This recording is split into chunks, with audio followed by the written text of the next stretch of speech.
പലതരത്തിൽ പല സൈസിൽ പല കളറിൽ. ഒരാളെ കൊണ്ട് ചിരിപ്പിക്കാൻ ചിലപ്പോൾ പറ്റിയേക്കും, പക്ഷെ ഒരാളെ കൊണ്ട് നല്ലത് പറയിക്കാൻ അതിനേക്കാളും പാട്.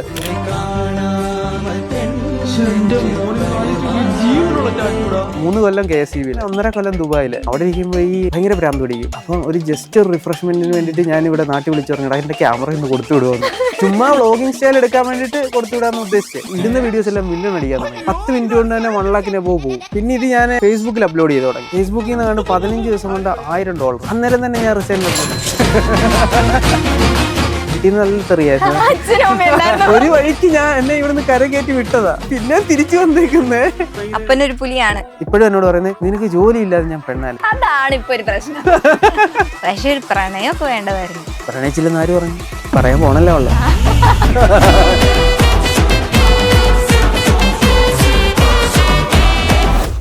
സിനിമ സ്വപ്നം കാണുന്നവർക്ക് ചാവറ ഫിലിം സ്കൂൾ കൊച്ചി.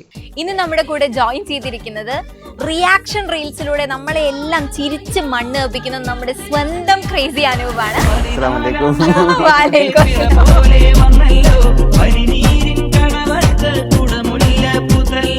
അനൂപേട്ടന്റെ ഇൻസ്റ്റയിൽ നിന്ന് തന്നെ തുടങ്ങാം. ഓക്കെ, അപ്പൊ ഇൻസ്റ്റയിൽ ഞാനൊരു ടാഗ് ലൈൻ കണ്ടിരുന്നു, നമ്മൾ കരഞ്ഞാലും മറ്റുള്ളവരെ ചിരിപ്പിക്കണം. അങ്ങനെ ചിന്തിക്കാൻ എന്തെങ്കിലും ഒരു പെർട്ടിക്കുലർ റീസൺ ഉണ്ടോ? ശരിക്കും പറഞ്ഞു കഴിഞ്ഞാൽ ഈ ജോക്കർ എന്നാണ് ഞാൻ ആദ്യമേ പേരിട്ടിരുന്നത്. ജോക്കേഴ്സ് എന്താണ് ചെയ്യുന്നത്? ചിരിപ്പിക്കുക. നമ്മൾ സ്വന്തമായിട്ട് കരയും, ഉള്ളി കരഞ്ഞാലും നമ്മളത് എക്സ്പ്രസ് ചെയ്യാതെ നമ്മൾ മറ്റുള്ളവരെ ചിരിപ്പിക്കാൻ ശ്രമിച്ചുകൊണ്ടേയിരിക്കും അല്ലേ? എന്ത് ഇഷ്യൂസ് ഉണ്ടെങ്കിലും, പേഴ്സണലായിട്ട് എന്ത് ഇഷ്യൂസ് ഉണ്ടെങ്കിലും നമ്മൾ മാക്സിമം മറ്റുള്ളവരെ എൻ്റർടൈൻ ചെയ്യിപ്പിക്കുക എന്നുള്ളതാണ് നമ്മുടെ ഒരു ഇത്.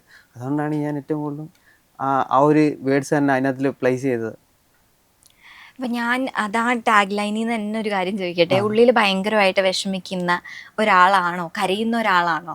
അങ്ങനല്ല, ഒരുപാട് ആഗ്രഹിച്ചിട്ടുണ്ട് എന്തെങ്കിലും ഒരു ക്രിയേറ്റർ ആവണം എന്നൊക്കെ, ഒരു കണ്ടന്റ് ക്രിയേറ്റർ ആവണം എന്നൊക്കെ ഒരുപാട് ആഗ്രഹിച്ചൊരു ടൈം ഉണ്ടായിരുന്നു. അതിനു വേണ്ടിയിട്ട് ഒരുപാട് കഷ്ടപ്പെട്ടിട്ടുണ്ട്. കഷ്ടപ്പെടണമെന്ന് വെച്ചാൽ സാധാരണ ആളുകൾ കഷ്ടപ്പെടുന്ന പോലല്ല, എക്സ്ട്രീം ലെവല് നമ്മൾ ഈ നെഗറ്റീവ് മാത്രം ചെയ്ത് എങ്ങനെയെങ്കിലുമൊക്കെ കയറി പോകാൻ വേണ്ടിയിട്ട് ചെയ്യാൻ പറ്റുന്നതിന്റെ മാക്സിമം ചെയ്തിട്ടുണ്ട്. എന്നിട്ടും എവിടെ എത്തിയില്ല. ആൾക്കാരെ കൊടുക്കാനുള്ള ഗ്യാപ്പ് പോലും വന്നില്ലായിരുന്നു. ഇപ്പൊ പ്രവാസികളുടെ ലൈഫ് ഭയങ്കര ബുദ്ധിമുട്ടാണ്, നല്ല പാടാണ്. ഈ എത്ര കാശുണ്ടെന്ന് പറഞ്ഞാലും പ്രവാസി തന്നെ, നമുക്കൊന്നും പറയാൻ പറ്റില്ല. അതിനകത്ത് സ്വന്തം നാട്ടിൽ നിന്ന് വേറെ അടുത്ത് പോയി കിടക്കുന്ന പറഞ്ഞു കഴിഞ്ഞാല് അത്. അനുപേട്ടൻ ഒരു പ്രവാസി ആയിരുന്ന സമയത്ത് നേരിട്ട് ഏറ്റവും വലിയൊരു ബുദ്ധിമുട്ട്? ഞാൻ ഡെയിലി വിട്ടു വിളിക്കുമായിരുന്നു. എനിക്ക് ഭയങ്കര മിസ്സിങ് ആയിരുന്നു. ഞാൻ ഡെയിലി വിട്ടു വിളിക്കും, എന്നിട്ട് നല്ല വഴക്കുണ്ടാക്കും. നല്ല അത്രയ്ക്കും സ്ട്രെസ് ഉണ്ട്. ഇതെല്ലാം കൂടെ നമുക്ക് ആരെങ്കിലും മണ്ടേ കൊണ്ട് വെക്കണമല്ലോ. ഡെയിലി വീട്ടിൽ വിളിക്കും, ഡെയിലി വിട്ടിട്ട് വഴക്കാം, എന്നാലും ഞാൻ വിളിക്കും. അങ്ങനെ ഡെയിലി എനിക്ക് വിളിക്കാതിരിക്കാൻ പറ്റത്തില്ല. കാരണം വീടുമായിട്ട് നല്ല അറ്റാച്ച്മെന്റ് ഉണ്ട്. പക്ഷേങ്കിൽ അത് അവർക്കൊന്നും മനസ്സിലാവത്തില്ല. നമുക്ക് പുറത്ത് കൈ കിടക്കുമ്പോഴേ നമുക്ക് മനസ്സിലാവത്തുള്ളൂ. ഈ നമ്മൾ വിചാരിക്കും നമ്മൾ നാട്ടിലേക്ക് വരാനുള്ള ഉടായിപ്പാന്ന്. പക്ഷേങ്കിൽ അതല്ല, അവിടെ നിൽക്കുമ്പോൾ നമ്മളെ കേൾക്കാൻ ആരുമില്ല. നമ്മൾ ഒരു പനി പിടിച്ച് കിടന്നാൽ നമ്മൾ മാത്രമേ ഉള്ളൂ, വേറെ ആരും വരത്തില്ല. പിന്നെ കൂടെയുള്ള ഫ്രണ്ട്സ് അവർക്ക് ജോലിക്ക് പോകണ്ടേ, അവരെ അങ്ങനെ കൂടെ നിൽക്കും. അങ്ങനെ നമ്മളെ നോക്കാൻ ആരും കാണത്തില്ല, നമ്മൾ തന്നെ എല്ലാം ഹാൻഡിൽ ചെയ്യണം. അങ്ങനെ ഒരു ലൈഫ് എന്തിനാണ്? ഒരുപാട് കാശുണ്ടാക്കി നമ്മൾ നമുക്ക് വേണ്ടി ജീവിക്കുന്നില്ല, പിന്നെ ആർക്ക് വേണ്ടി ജീവിക്കും? ഞാൻ പറയുന്നത്, നിങ്ങൾക്ക് വേണ്ടി ജീവിക്കുക ആദ്യമേ. അത് കഴിഞ്ഞിട്ട് നിങ്ങൾക്ക് സമയം ഉണ്ടെങ്കിൽ മറ്റുള്ളവർക്ക് വേണ്ടി, അത്രേ ഉള്ളൂ. പക്ഷെ അപ്പൻ്റെ അമ്മയുടെ കാര്യം വരുമ്പോൾ മാത്രം ഇച്ചിരൂടെ മാറ്റി ചിന്തിക്കണം. അത് അത്രേ ഉള്ളൂ. ഒരുപാട് കോസ്റ്റ്യൂംസിൽ ഏട്ടൻ്റെ വീഡിയോസ് നമ്മൾ കണ്ടിട്ടുണ്ട്, സ്വാമിയായിട്ട്, പോലീസുകാരനായിട്ട്, അറബിയായിട്ട്. പക്ഷെ കുറേ വീഡിയോസ് വരുന്നത് അറബി ഈ ഒരു കോസ്റ്റ്യൂമിലാണ്. എന്താണ്? കുറെ പേര് പറഞ്ഞിട്ടുണ്ട്, ചേട്ടന് അറബി ലുക്കിൽ കാണാൻ നല്ല രസമാണ് എന്ന് പറഞ്ഞിട്ടുണ്ട്. പ്രത്യേകിച്ച് പെൺകുട്ടികളായിരിക്കും അല്ലേ? പെൺകുട്ടികളും പറയാറുണ്ട്, ആൺകുട്ടികളും പറയാറുണ്ട്. പക്ഷെ ഞാൻ ശരിക്കും എൻജോയ് ചെയ്യാറുള്ളത് ആൺകുട്ടികളാണ്. ആൺകുട്ടികൾ കറക്റ്റ് പച്ചയ്ക്ക് അങ്ങ് പറഞ്ഞാളെ. ഏട്ടൻ ഏറ്റവും കൂടുതൽ ഉപയോഗിക്കുന്നത് ഈ ഒരു അറബിക് കോസ്റ്റ്യൂമാണ്. ഇതെങ്ങനെയാണ് ഒപ്പിക്കുന്നത്? ദുബായിൽ നിന്ന് അങ്ങനെ കൊണ്ടുവന്നതാണോ? അല്ല, ഇത് ഡ്രസ്സ് മാത്രം അവിടെ നിന്ന് കൊണ്ടുവന്നതാണ്. പിന്നെ ഈ കണ്ണാടി ഞാൻ വന്ന വഴിക്ക് ഡ്രൈവറിന്റെ ഒരു മേടിച്ചാണ്. പിന്നെ ഇത് ഒറിജിനലാണ്. പിന്നെ ഇത് ഞാൻ വീട്ടിൽ ഇടുന്ന ബെന്നിനാണ്. ഇതാണ് ഇത്. ഞാനങ്ങ് വേറെ സാധനം ഇല്ലാത്തോണ്ട് ഇതങ്ങ് അഡ്ജസ്റ്റ് ചെയ്യും. ഇതാണ് എന്റെ ബെന്യൻ. ഈ ബെന്യൻ ഞാൻ ഇതാണ് തൊപ്പി. ഇതിങ്ങനെ മടക്കുന്നു, നമ്മളിങ്ങനെ കയറ്റി വെക്കുന്നു, എന്നിട്ട് ഇതിങ്ങനെ തലയിൽ വെക്കുന്നു.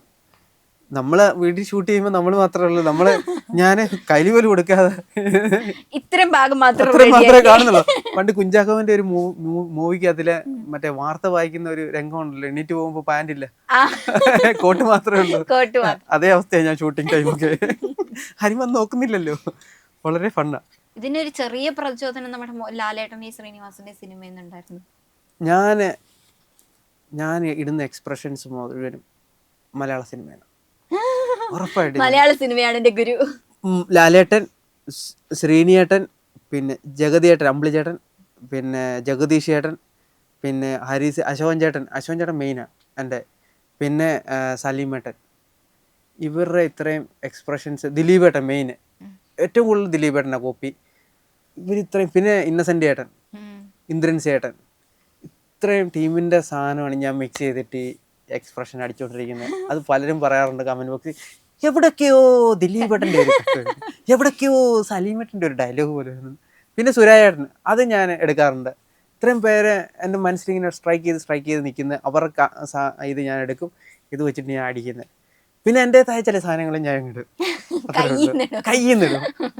അപ്പൊ ഇൻസ്റ്റയില് ഒരുപാട് മെസ്സേജസ് വന്നിട്ടുണ്ടാവല്ലോ, നല്ലതും ഉണ്ടാവും മോശം മെസ്സേജസ് ഒരുപാട്. എനിക്ക് മോശം മെസ്സേജ് വന്നു കഴിഞ്ഞാൽ അപ്പോഴേ പുള്ളി അങ്ങ് ബ്ലോക്ക് ചെയ്യും. എന്നെ ഇഷ്ടപ്പെടാത്ത ഒരാൾ എന്നെ കാണണ്ടെന്ന് ഞാൻ അങ്ങ് തീരുമാനിച്ച പ്രശ്നം തീർന്നില്ല. ഉറപ്പായിട്ടും ഞാൻ ഒന്നും നോക്കത്തില്ല, ഞാൻ പിടിച്ച് ബ്ലോക്ക് ചെയ്ത് വിടും. പിന്നെ അതിന് റിപ്ലൈ പോലും ഞാൻ കൊടുക്കത്തില്ല. ഒരു നെഗറ്റീവ് കമന്റിൽ ഞാൻ പ്രതികരിക്കാൻ പോകത്തില്ല. എന്നാലും മനസ്സിൽ സ്ട്രൈക്ക് ചെയ്ത ഒരു മെസ്സേജ് ഉണ്ടാവില്ലേ? ഒരു പയ്യൻ ആത്മഹത്യ ചെയ്യാൻ പോവായിരുന്നു.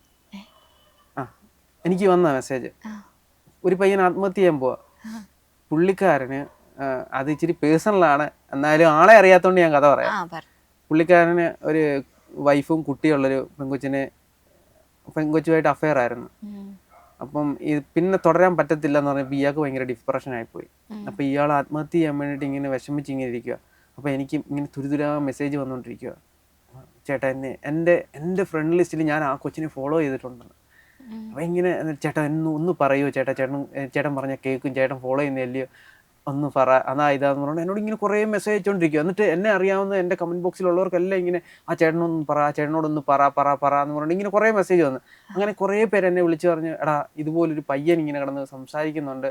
അപ്പോൾ ദുബായിൽ നിന്ന് എൻ്റെ ചേട്ടൻ എനിക്ക് മെസ്സേജ് ഇട്ട് പറഞ്ഞ്, എടാ ഒരാളിങ്ങനെ പറയുന്നുണ്ട്, എന്ത് പറയണ്ടത്, എൻ്റെ പൊന്നെണ്ണ എനിക്ക് ഈ വള്ളികളൊന്നും പിടിക്കാൻ നിങ്ങൾ തന്നെ ഹാൻഡിൽ ചെയ്തോളാൻ പറഞ്ഞ്.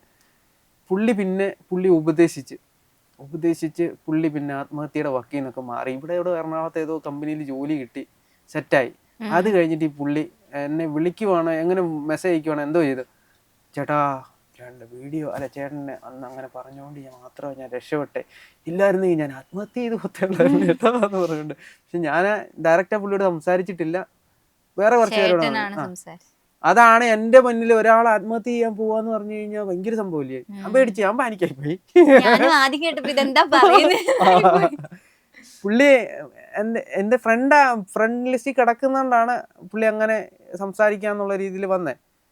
പിന്നെ കുറേ പേര് വന്നിട്ടുണ്ട്, ചേട്ടൻ്റെ വീഡിയോ ഒരുപാട് ടെൻഷൻ റിലീഫാണ്, കണ്ടു കഴിഞ്ഞ് ഇങ്ങനെ ചിരിച്ചുകൊണ്ടിരിക്കും. അത് ആ ഒരു ഡയലോഗാണ് ഏറ്റവും കൂടുതൽ എല്ലാവരും പറയാറുള്ളത് അങ്ങനെ. അപ്പം ഞാൻ കുഴപ്പമില്ലേ, ചിലയിടത്ത് കാണുമ്പോൾ ഭയങ്കര നെഗറ്റീവായിട്ട് ഇങ്ങനെ എനിക്ക് തന്നെ തോന്നും, ഇന്നും ഇങ്ങനെ റിയാക്ഷനൊക്കെ ഇങ്ങനെ ചെയ്തുകൊണ്ടിരുന്നത് എന്ന്. അല്ലെ കുറേ വീഡിയോ കുറഞ്ഞു കഴിഞ്ഞാൽ പിള്ളേർ വിളിച്ചു ചോദിക്കും, അണ്ണാ ഇന്ന് വീഡിയോ ഒന്നും ഇല്ല, നിങ്ങൾ വീഡിയോ ഇടുന്നില്ല. ഞാൻ റീസെൻ്റ് ആയിട്ട് ട്രെയിനിൽ വന്നേ. ഞാൻ ഈ പറഞ്ഞ സംഭവം, എനിക്കൊരു ടാർഗറ്റ് ഉണ്ടായിരുന്നു. ആ ടാർഗറ്റ് അച്ചീവ് ആയിട്ടുണ്ടെന്ന് ഞാൻ മനസ്സിലാക്കിയത് ഞാൻ ആ ട്രെയിനിൽ വന്നുകൊണ്ടിരുന്നത്. അപ്പോൾ ഒരു പയ്യന്, എൻ്റെ ഒരു ഫോളോവറാണ്, പുള്ളിക്കാരന് ഇങ്ങനെ എന്നെ ട്രെയിനിൽ വെച്ച് യാദൃശ്യമായിട്ട് കണ്ടപ്പോൾ പറഞ്ഞൊരു ഡയലോഗ് ഞാൻ കാണിക്കുന്നുണ്ട്. ഫുള്ള് ചേട്ടന്റെ വീഡിയോസ് അല്ലേ?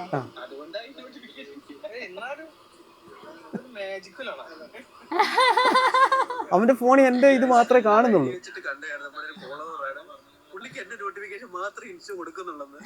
എന്താ മോനെ ഇങ്ങനെ?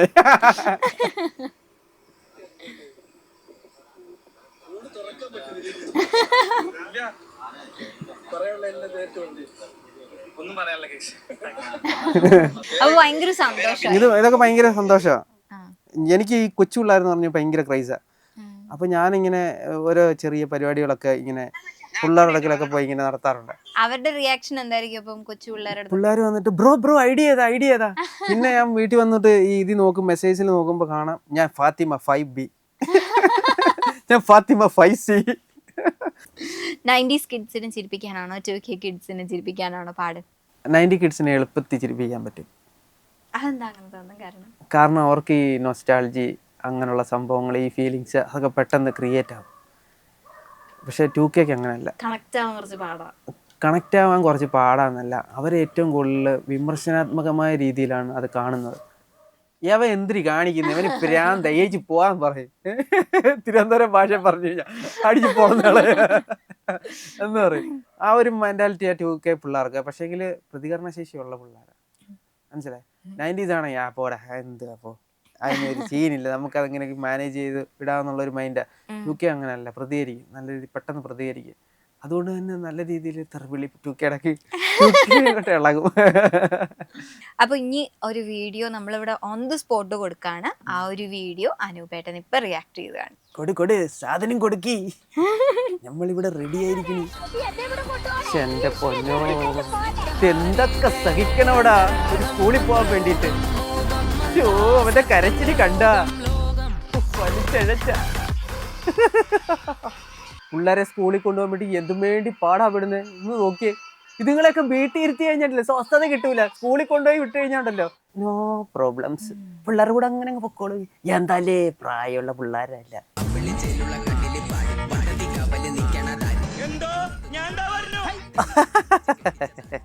എന്താ ഭാര്യല്ലേ, അസുഗുണം പോകരുത്. ശരിയാക്കി തരാം. ആ പൊക്കിയടാ, എന്താല്ലേ കട്ടപ്പന ചന്തയില് കൊല കെട്ടി നല്ല ശീലം. കണ്ട ഒറ്റ കൈ കൊണ്ടാ പൊക്കണേ. ഇതൊക്കെ എന്തല്ലേ കേരള പോലീസ് പവർ തന്നെ. അപ്പൊ ആക്ച്വലി അപാരമായ ഒരു തൊലിക്കട്ടി വേണ്ട ഒരു ഫീൽഡാണ് ഈ ഒരു മേഖല എന്ന് പറയുന്നത്. തീർച്ചയായിട്ടും പരിപാടി നടക്കൂല. അങ്ങനെ തൊലിക്കട്ടി ഉണ്ടോ എന്ന് ചോദിച്ചാൽ ഒന്നും എനിക്ക് അറിഞ്ഞൂടാ. നിങ്ങൾക്ക് എന്താണ് ഫീൽ ആവുന്നത്, അതാണ് റിയാലിറ്റി. ഒരു 2019-2020 ആ ഒരു പരിപാടിയൊക്കെ ചെയ്തുകൊണ്ടിരുന്നത്. നമ്മുടെ M4 ആ ഒരു വീഡിയോസ് ഒക്കെ കണ്ട് ഇൻസ്പയർ ആയിട്ടാണ് നമ്മള് പരിപാടിക്ക് ഇറങ്ങുന്നത്. എൻ്റെ ഒരു കൂട്ടുകാരനുണ്ടായിരുന്ന നിഖിൽ എന്ന പേര്, പുള്ളിയാണ് ഇതുപോലെ ഒരു ട്രൈപോഡും ഒക്കെ അൺബോക്സ് ചെയ്യാൻ വേണ്ടിട്ട് എന്നെ വിളിച്ചു. ചുമ്മാ വീട്ടിൽ പോയാ, പുള്ളിയുടെ വീട്ടിൽ കമ്പ്യൂട്ടർ നന്നാക്കാൻ വേണ്ടി പോയാ. അപ്പം പുള്ളി എടാ ഒന്ന് നിന്നേടാ, അവൻ ക്യാമറ മേടിച്ച ടൈമാ, അപ്പോൾ ഒന്ന് നിന്നേടാ ഒരു വീഡിയോ എടുക്കട്ടെ എന്ന് പറഞ്ഞിട്ട് എൻ്റെ അടുത്ത് പറഞ്ഞൊരു ട്രൈപോഡ് എടുത്തുന്നുണ്ട്, ഇതൊന്ന് പ്രസന്റ് ചെയ്ത് കാണിക്കാൻ പറഞ്ഞു. അങ്ങനെ പ്രസന്റ് ചെയ്യുമ്പോൾ അവന് ഇഷ്ടപ്പെട്ടു. അവനാണ് ഇതിന്റെ പുറകിൽ നിന്നിട്ട് എല്ലാം ചെയ്തുകൊണ്ടിരുന്നത്. അപ്പൊ അവൻ ഓരോ കണ്ടന്റ് എടുക്കും, നമുക്ക് ഇതുപോലെ ചെയ്യാം എന്ന് പറയുമ്പോൾ എനിക്ക് ഭയങ്കര ഇൻട്രസ്റ്റ് ആയി ഇങ്ങനെ പെർഫോം ചെയ്യുന്നത് ക്യാമറയുടെ ഫ്രണ്ടിൽ നിന്നിട്ട്. അപ്പൊ ഞാനിങ്ങനെ അവൻ തരുന്നതനുസരിച്ച് ഗൈഡൻസിനനുസരിച്ച് ഞാനിങ്ങനെ പെർഫോം ചെയ്തുകൊണ്ടേയിരുന്നു. അങ്ങനെ ഞങ്ങൾ കുറച്ച് അപ്ഡേറ്റ് ആയി. ഈ M4 ഒക്കെ ചെയ്യുന്ന പോലെ വീഡിയോസ് ക്രിയേറ്റ് ചെയ്തു, കുറെ വീഡിയോസ് ഒക്കെ ക്രിയേറ്റ് ചെയ്തു. പക്ഷെ ഒരു രക്ഷയില്ല, ഇല്ല. അപ്പൊ ഞങ്ങൾ ടൈംസ് മാറ്റി കുറച്ച് നെഗറ്റീവ്സിലോട്ട് കടന്നു. ഈ മറ്റേ ഹെൽമെറ്റ് വെക്കാത്തതിന് തണ്ണിമത്തങ്ങ തലയെ വെച്ചിട്ട് ക്യാമറയുടെ ക്യാമറ അതന്ന് ഇറങ്ങി ഭയങ്കര വിവാദമായി കത്തി നിൽക്കുന്ന ടൈമാ. പിന്നെ അത് കഴിഞ്ഞിട്ട് പിന്നെ ഈ ബുൾജെറ്റ് ചലഞ്ച് ചെയ്തു. ഇതുപോലെ ചാണകത്തെ എടുത്ത് ചാടിയിട്ട് ഇങ്ങനെ നീന്തി കുളിക്കുന്ന ഇത് ആർക്കെങ്കിലും ചെയ്യാൻ പറ്റുമോ എന്ന് പറഞ്ഞിട്ട് ഇട്ടു. കുളിക്കുന്ന ഒരു വീഡിയോ കിടപ്പുണ്ട്. അതൊക്കെ അങ്ങനെ അത്രയൊക്കെ സ്ട്രഗിൾ ചെയ്തിട്ട് ഒന്നും ആയില്ല. ഒരു 1 lakh ഫോളോവേഴ്സ് പോലും ആയില്ല യൂട്യൂബില്. അന്ന് യൂട്യൂബേ ഉള്ളു. ഇൻസ്റ്റാഗ്രാം ഇന്ന് 1 million ഫോളോവേഴ്സ്. അതെന്ന് പറഞ്ഞാൽ ഒരു കഷ്ടപ്പാടും ഇല്ല. കഷ്ടപ്പാടുണ്ട്, പൊതുവിൽ അത്രയും ഹാർഡ് വർക്ക് ചെയ്യാതെ വന്നേന്നുള്ളതാ. മീൻസ് നോർമലി അത്രയും ഹാർഡ് വർക്ക് ചെയ്തിട്ട് നാട്ടുകാരുടെയും വീട്ടുകാരുടെയും മുന്നിൽ നാറി അവന് പ്രാന്താണ്. അവൻ പോയി രാവിലെ ചാണകക്കുഴി ചാടും, വൈകിട്ട് വേറെ എന്തെങ്കിലും പരിപാടി ആയിരിക്കും. അങ്ങനെ ഒരു ലൈഫായിരുന്നു. ഈ കിട്ടുന്ന കാശ് മുഴുവനും ഞാൻ ഇലക്ട്രിക്കൽ എഞ്ചിനീയറാ. അപ്പം ഞാൻ KSEBിൽ സബ് എഞ്ചിനീയർ വർക്ക് ചെയ്തോണ്ടിരിക്കുകയാണ്. അപ്പൊ അങ്ങനെ ജോലി ചെയ്യുന്ന കാശ് ഇതിനു വേണ്ടിട്ട് മാറ്റി വെക്കും, ഇൻവെസ്റ്റ് ചെയ്യും. വീട്ടിൽ വിഷയം, നാട്ടിൽ വിഷയം, നാട്ടുകാർക്കും ശല്യം, പൊതുശല്യമായി. ചെയ്യുന്ന മൊത്തം അതുപോലത്തെ വീഡിയോസ് ആണ്. അപ്പൊ അങ്ങനെ പൊതുശല്യം ആയപ്പോ എല്ലാരും കൂടി പാക്ക് ചെയ്തു പൊക്കോ. അങ്ങനെ 1.5 കൊല്ലം ദുബായില്, 3 കൊല്ലം KSEBില് വർക്ക് ചെയ്തു. പിന്നെ ദുബായിൽ പോയിട്ട് അവിടെ അത്യാവശ്യം നല്ല ജോബായിരുന്നു, നല്ല സാലറി ഉണ്ട്, നല്ല ജോബ്, നല്ല കമ്പനി, നല്ല പൊസിഷനിലേക്ക് പോകായിരുന്നു. പക്ഷെ അങ്ങനെ ഇരുന്ന് വർക്ക് ചെയ്തുകൊണ്ടിരുമ്പോൾ ഞാൻ 5-6 ബ്രാൻഡ് കൈകാര്യം ചെയ്യുന്നുണ്ടായിരുന്നു, ഹാൻഡിൽ ചെയ്യുന്നുണ്ടായിരുന്നു. ഓതറൈസ്ഡ് ടെക്നീഷ്യനാ. അതിനിടയ്ക്ക് ഞാൻ പോയിട്ട് ഒരു പാഷന്റെ പുറത്ത് മൊബൈൽ ടെക്നീഷ്യൻ എടുത്ത് ടെലികോം ടെക്നീഷ്യൻ ആയിരുന്നു. അപ്പൊ അങ്ങനെയാണ് ദുബായിക്ക് പോകുന്നത്.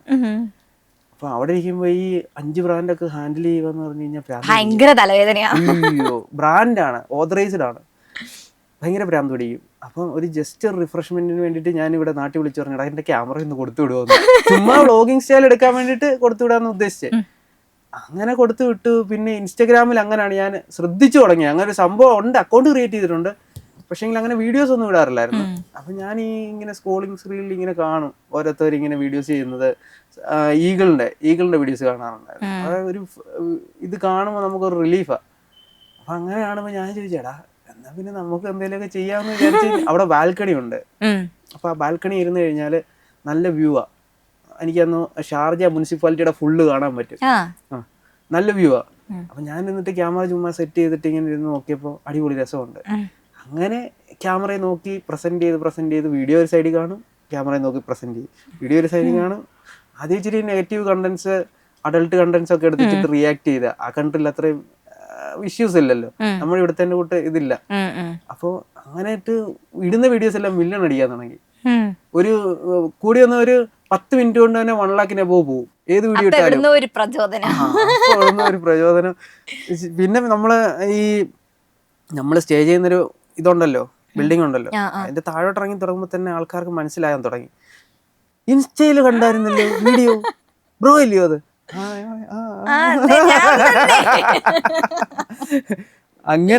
അങ്ങനെ തുടങ്ങി.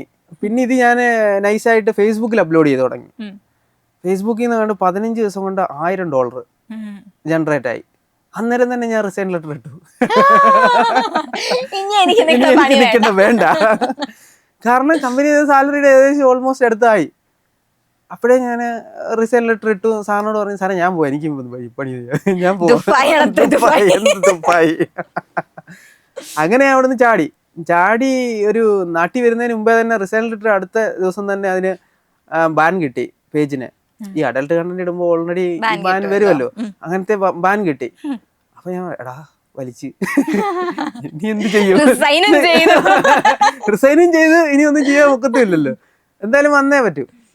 അപ്പൊ ഞാൻ വിചാരിച്ചു ഇനിയിപ്പോ പറയേണ്ട കാര്യമൊന്നുമില്ല, എന്തായാലും പോയവഴിക്ക് അടിക്കാമെന്ന് പറഞ്ഞിട്ട് ഞാൻ ഇൻസ്റ്റയിൽ നമുക്ക് ഒരു ഇതില്ലല്ലോ, റവന്യൂസ് ഒന്നുമില്ല. അപ്പൊ അത് നമുക്ക് മറ്റേ കൊളാബ് കിട്ടാനോ അല്ലെങ്കിൽ ആഡ് കിട്ടാനും വേണ്ടിയിട്ടുള്ള ഇത്ര പോപ്പുലാരിറ്റി ഒന്നുമില്ല. എന്തായാലും വിചാരിച്ചു ഇറങ്ങി, ഇനി എന്തായാലും കത്തിച്ചിട്ട് തന്നെ ബാക്കി കാര്യം എന്ന് പറഞ്ഞിട്ട് ഞാൻ റിസൈൻ ഞാൻ കയറി പോന്നു. നാട്ടില് വന്നു. ആദ്യമൊക്കെ കുറെ സ്ട്രഗിളിങ് ഉണ്ടായിരുന്നു, വീട്ടിൽ നിന്ന് നല്ല തെറിയായിരുന്നു. ഒരു വഴിക്ക് എന്നെ ഇവിടുന്ന് കരകയറ്റി വിട്ടതാ. എന്നിട്ട് പിന്നെ തിരിച്ചു വന്നേക്കുന്നേ. നല്ല സാലറി ഉണ്ട്, ശമ്പളം നല്ല ഉണ്ട്. എന്നോട് ചോദിച്ചാൽ അങ്ങനെ അപ്പൻ എന്നോട് പറഞ്ഞ ഇത്രേ ഉള്ളൂ, നീ അവിടെ നിൽക്കുവാണെങ്കിൽ നിനക്ക് മാരേജ് സെറ്റ് ചെയ്യാം, നീ അവിടെ നിന്ന് ജോലി കളഞ്ഞിട്ട് വരുവാണെങ്കിൽ ഞാൻ മാരേജിന് കൂട്ട് നിൽക്കൂല. ഞാനപ്പോ അപ്പനോട് പറഞ്ഞപ്പോ ജോലിക്ക് പോയിട്ട് ആ ജോലിയുടെ പേരും പറഞ്ഞ് ഞാനൊരു കല്യാണം കഴിഞ്ഞിട്ട് എനിക്ക് പിന്നെ ഫ്രീഡമായിട്ടൊരു തീരുമാനം എടുക്കാൻ ഒക്കത്തില്ല. അതുകൊണ്ട് ഞാനൊരു സക്സസ് ആയിട്ട് ഞാൻ ജോലി ഇല്ലാതെ എങ്ങനെ കല്യാണം കഴിക്കാമെന്നുള്ളത് ഞാൻ റിസർച്ച് ചെയ്തിട്ടെന്ന് പറഞ്ഞിട്ട് ഇല്ല, വിജയിച്ചിട്ടില്ല. അപ്പം ഞാൻ അന്നേരം പോന്നിട്ട് ഒരു 3 മാസം നല്ല സ്ട്രഗിളിങ് ആയിരുന്നു. കാരണം റവന്യൂ ജനറേറ്റ് ആവത്തില്ല, എവിടുന്നും ഇല്ല. യൂട്യൂബ് മോണിറ്ററൈസ്ഡ് ആയിട്ടില്ല, ഫേസ്ബുക്കിൽ ആ ബാൻ ഇപ്പോഴും കിടപ്പുണ്ട്, ഇപ്പോഴും $1000 കിട്ടിയിട്ടില്ല. പക്ഷെ ഞാൻ അതിന് ശേഷം ഒരു ഏകദേശം ഒരു 6 or 7 ചാനൽ മോണിറ്ററൈസ്ഡ് ചെയ്ത് അതിന്റെ ഏണിങ്സ് കിട്ടുന്നുണ്ട് ഫേസ്ബുക്കിൽ നിന്ന് മാത്രം. പിന്നെ യൂട്യൂബ് 2 ചാനല്, പിന്നെ അങ്ങനെ നിൽക്കുന്നത്. ടോട്ടലി കുറച്ച്, എന്നാലും അത്രയില്ല. എന്നാലും അവിടെ കിട്ടുന്ന സാലറിയുടെ ഇച്ചിരി കൂടുതലുണ്ട്, അത്രേ ഉള്ളൂ. എന്നാലും നമ്മള് ഫ്രീ ഇല്ലേ, നമുക്ക് എവിടെ വേണേ ഒരു ടെൻഷനും ഇല്ല, പ്രഷർ ഇല്ല, നമുക്ക് ഫ്രീഡം.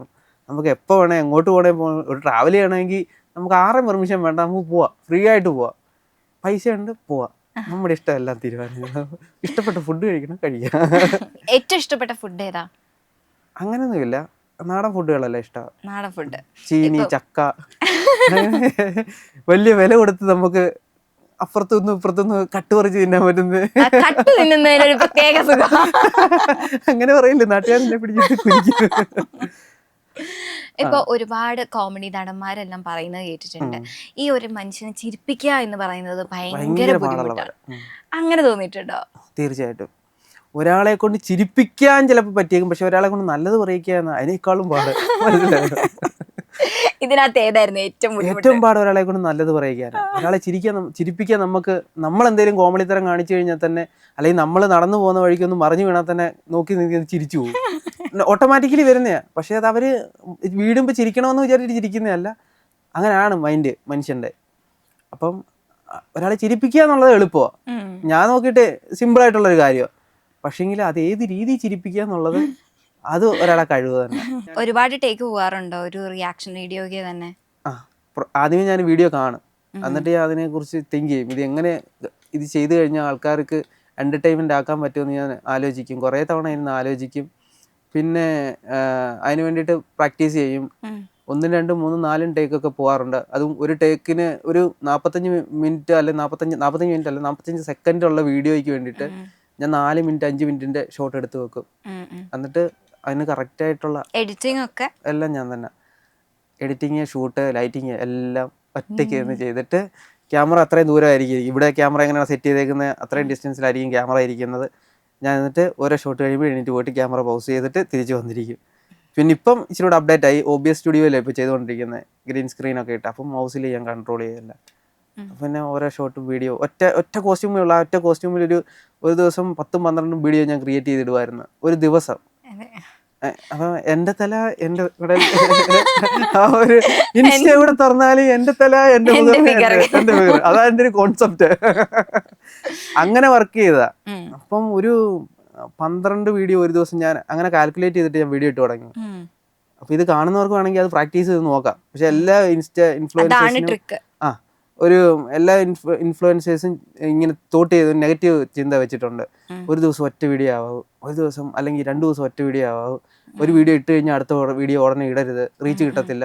അങ്ങനെയൊന്നുമില്ല. ഞാൻ ഫസ്റ്റ് ടൈം തന്നെ അങ്ങനെ ചെയ്തുകൊണ്ട് എനിക്ക് അറിയത്തില്ല ഇതിന്റെ റീച്ച് എങ്ങനെ പോകുന്നതെന്ന്. ഞാൻ കണ്ടിന്യൂസ് ഇങ്ങനെ വീഡിയോ ഇട്ടുകൊണ്ടേയിരിക്കും. എനിക്ക് തോന്നിയ പോലെ നമ്മളെപ്പോഴും ലൈവ് ആയിരിക്കണം, എന്നെങ്കിൽ മാത്രമേ ഉള്ളൂ നമുക്ക് ആ ഒരു ഇത് കിട്ടുന്നത്, ഓഡിയൻസ് അറ്റൻഷൻ കിട്ടുന്നത്. നമ്മൾ എത്രത്തോളം ബാക്കിലോട്ട് പോകുന്നു, എത്രയോ മില്യൺ കണ്ടന്റുകളാണ് വന്ന് വീണുകൊണ്ടിരിക്കുന്നത് ഇൻസ്റ്റയിൽ. അപ്പൊ എവിടെയെങ്കിലും ഒക്കെ നമ്മളെ കാണണമെന്നുണ്ടെങ്കിൽ നമ്മൾ അത്രത്തോളം കണ്ടന്റ് ക്രിയേറ്റ് ചെയ്തിട്ടുകൊണ്ടേയിരിക്കണം. പിന്നെ റിയാക്ഷൻ ആയതുകൊണ്ട് മാക്സിമം നമുക്ക് കണ്ടന്റിന്റെ ക്ഷാമമൊന്നുമില്ല, നമുക്ക് ചിരിക്ക് മാത്രമേ ഉള്ളൂ ക്ഷാമം. ചില ദിവസങ്ങളിൽ വന്നിരിക്കുമ്പോൾ ചിരി വരത്തില്ല, മെന്റലി ചിലപ്പോൾ ചിരിക്കാൻ പക്ഷെ എങ്കിലും ഞാൻ ഇരുന്ന് ചിരിക്കും. അപ്പോൾ ചിലപ്പോൾ ആർട്ടിഫിഷ്യൽ ആയി പോകും. അന്നേരം ഞാൻ ചിലപ്പോൾ അത് പോസ്റ്റ് ചെയ്യത്തില്ല. പിന്നെ പ്രിപ്പയർ ചെയ്ത് വീണ്ടും ഇരിക്കും, പിന്നെ സെറ്റ് ആവും. അങ്ങനെയൊക്കെയാ. ചിരിക്കുക എന്ന് പറയുമ്പോൾ ഭയങ്കര പാടാണ്. നമ്മള് നോർമലി ഒരു കാര്യം കണ്ടിട്ട് ചിരിക്കുന്നതും നമ്മൾ അത് ചെയ്യാൻ വേണ്ടിയിട്ട് ചിരിക്കുന്നതും ഇച്ചിരി ടഫാ. പക്ഷേ എങ്കിൽ ഇപ്പം വലിയ പാടില്ല. ഇപ്പം നമ്മൾ വീഡിയോ കാണുമ്പോഴേ, ഞാൻ ആദ്യം ആ വീഡിയോ കാണാറില്ല. ഇപ്പം നേരത്തെ ആണെങ്കിൽ വീഡിയോ കാണുമ്പോൾ ഞാൻ അത് എടുത്ത് ഇതിനിങ്ങനെ ചെയ്യണം എന്നുള്ളത്. ഇപ്പം അതിൻ്റെ ആവശ്യമില്ല. ഇപ്പം ഒരു ഡയറക്ടർ വീഡിയോ കണ്ടു കഴിഞ്ഞാൽ ഓൺ ദി സ്പോട്ടിൽ ആ ഒരു വരുന്നുണ്ട്. അത് ഡെയിലി നിത്യാഭ്യാസി ആനയെ പോലെ ആ ഒരു ഓട്ടോമാറ്റിക് വരും. ഇപ്പം അത്രയും ചേഞ്ചസ് വന്നിട്ടുണ്ട്. എനിക്ക് തോന്നുന്നു ഓൾമോസ്റ്റ് ഒരു 8 month ആയി കാണും. 8 month കൊണ്ട് കണ്ടിന്യൂസ് ചെയ്യുന്നുണ്ട്. ഏകദേശം 8 months കൊണ്ടാണോ ഈ 1 million ഫോളോവേഴ്സിലേക്ക് എത്തിയത്? അതൊരു അടിപൊളി അച്ചീവ്മെന്റ് ആണ്. പക്ഷെ ടാർഗറ്റ് ചെയ്ത് ചെയ്യണം വർക്ക്. നമ്മളിപ്പോൾ എന്ത് ചെയ്തെന്ന് പറയും, പ്ലാനിങ്ങിൽ വലിയ കാര്യമൊന്നുമില്ല. പക്ഷെ ടാർഗറ്റ് ഇടണം. ഈ മാസം നമ്മൾ ഇത്ര കണ്ടന്റ് ഇടണം എന്ന് നമ്മൾ ടാർഗറ്റ്, ഒരു 100 പോസ്റ്റ് നമ്മൾ മൈൻഡിൽ വെച്ചിട്ടുണ്ടെങ്കിൽ അതിനായിട്ട് വർക്ക് ചെയ്താൽ മതി. ദുബായിലും ഈ ഒരു ടാർഗറ്റ് ഉണ്ടായിരുന്നില്ലേ? ഇപ്പൊ നല്ല പേര് കിട്ടാൻ ഭയങ്കര പാടാന്ന് പറഞ്ഞുകൊണ്ട് ചോദിക്കുക, അങ്ങനെ എന്തെങ്കിലും ചീത്തപ്പേര് കിട്ടിയിട്ടുണ്ടോ കുട്ടിക്കാലത്ത്? ഒരുപാട്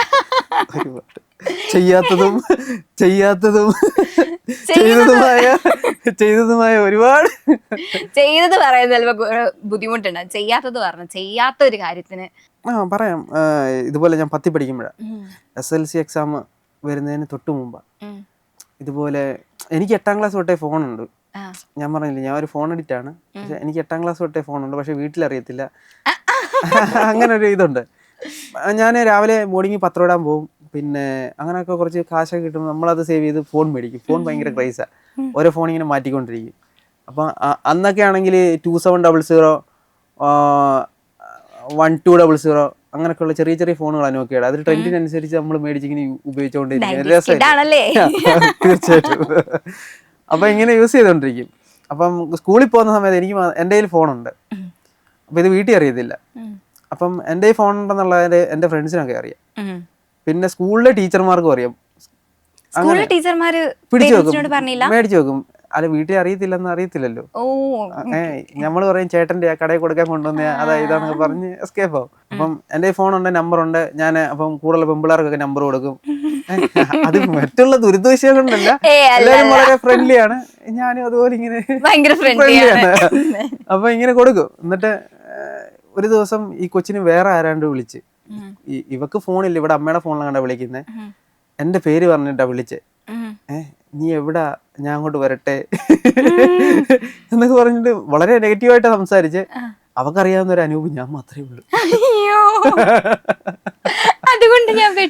അതുകൊണ്ട് ഞാൻ വെട്ടു. ആദ്യം ഒരു 40 പേര് ബൈക്കില് വീട്ടിലോട്ട്. ഞാനവിടെ വീട്ടിൽ തേങ്ങ പൊതിച്ചോണ്ടിരിക്കുവായിരുന്നു. ഞാൻ ആ പൊതിച്ച തേങ്ങയും വെട്ടത്തി കൊണ്ട് ഇറങ്ങി ചെല്ലുന്നത്. എന്നിട്ട് തേങ്ങയും വെട്ടത്തി ഞാൻ ഇങ്ങനെ പുറകെ പിടിച്ച് ഇങ്ങനെ നിൽക്കുക. ആദ്യമേ അമ്മ ഫ്രണ്ട് ചെയ്തപ്പോണ്ട് ആദ്യമേ അമ്മ വന്നിട്ട് ഒരു പയ്യനാ വന്നിട്ട് അമ്മയോട് പറഞ്ഞു, മോനെ വളർത്തണം, മര്യാദയ്ക്ക് വളർത്തണം. അല്ലാതെ ഞാനിങ്ങനെ ഒന്നും എനിക്കൊന്നും മനസ്സിലാവുന്നില്ല. ഇനി വായും പൊളിച്ചിങ്ങനെ നിൽക്കുക. എന്താണ് സംഭവം നടക്കണേ, ഒന്നും മനസ്സിലാവുന്നില്ല. ഞാനിങ്ങനെ നിൽക്കുക, ഇതെല്ലാം കേട്ടോണ്ട് ഇങ്ങനെ നിൽക്കുക. ശരി, എല്ലാം എനിക്കുള്ള എല്ലാമായി. അപ്പം ഇങ്ങനെ നിൽക്കുക. അവരെന്താണ്ടൊക്കെ പറഞ്ഞു. എന്നിട്ട് അവരെല്ലാം ഇങ്ങനെ നിൽക്കുക.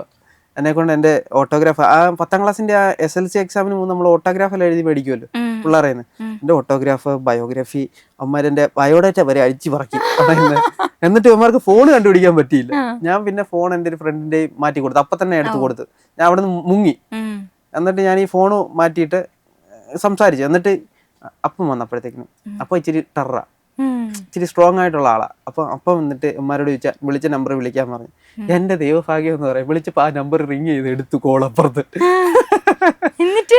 എന്നിട്ട് അപ്പം ഞാനല്ലെന്ന് മനസ്സിലായില്ലേ, കോൾ എടുത്തപ്പോഴേ വേറെ ആൾ എടുത്തപ്പോഴേ മനസ്സിലായില്ലേ അവന് നമ്മളല്ലെന്ന്. അപ്പം വിളിച്ചോണ്ട് പോലീസ് സ്റ്റേഷനിൽ പോയി. ഇവരെല്ലാം വിളിച്ചോണ്ട് കൊണ്ടുപോയി. പിന്നെ അവർക്ക് എങ്ങനെയും ഒന്ന് തടി ഊരിയാ മതി എന്നുള്ളതായി. അങ്ങനെ ഞാൻ ആ കേസ് ചെയ്യാത്ത തെറ്റിന്ന് നാട്ടിലെല്ലാം നല്ല പേരായി. അച്ഛൻ രക്ഷിച്ചു.